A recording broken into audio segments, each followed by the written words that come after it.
स्त्री एक इतनी सुंदर थी, और स्त्री क्या साक्षात माया, भगवान ने उनका घमंड चूर करने के लिए भेजा था। ये माया रूपी हवा भेजी थी। बोले सुंदरी, हम आपसे कुछ कहना चाहते हैं।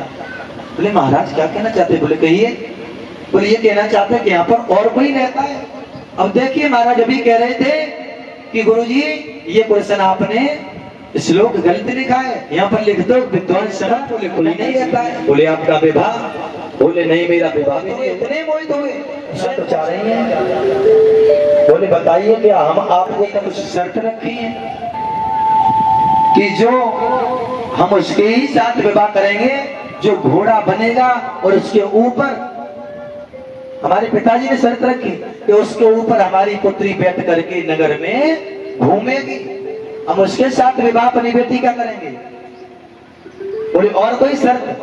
बोले कोई शर्त नहीं, यही शर्त है। बोले आपकी शर्तें हमें मंजूर है, आप हमारे साथ विवाह करें।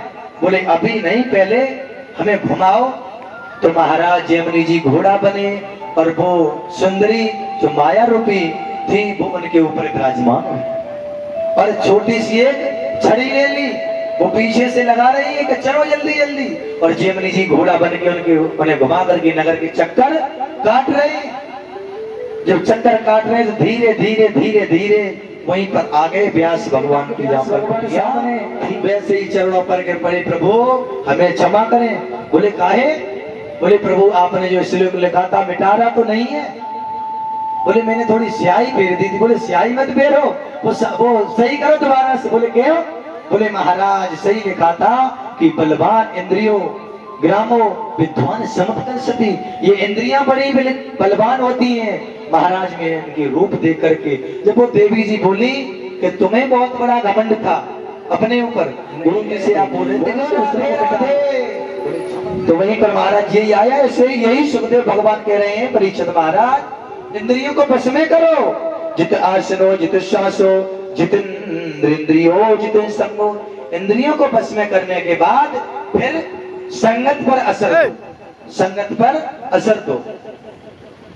और संगत तो महाराज की संगत से गुण आते हैं और संगत से गुण जात, और पास फास की मीसुरी सो एक ही भाव विघात। हमेशा संगत बिगाड़ती है बच्चे को, जब भी बिगाड़ेगी तो संगत के अगर असर चढ़ गया तो बच्चा छोटे पे कहते हैं कभी तो समझदार नहीं है।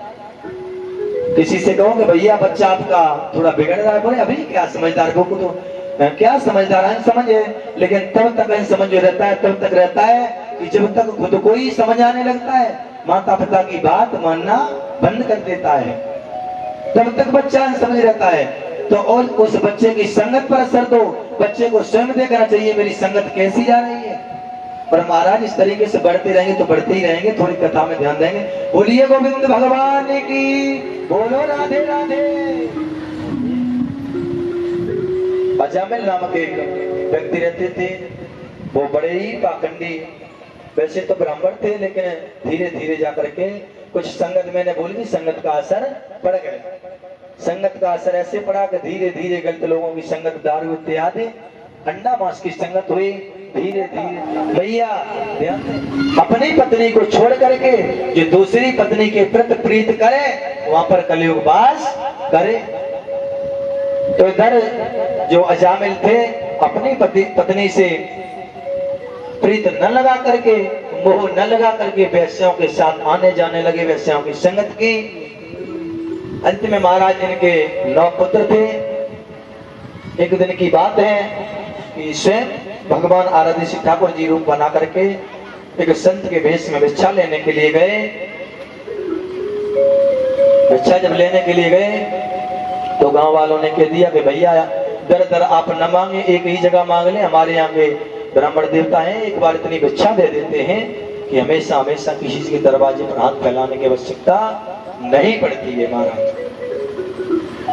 बोले तो वहीं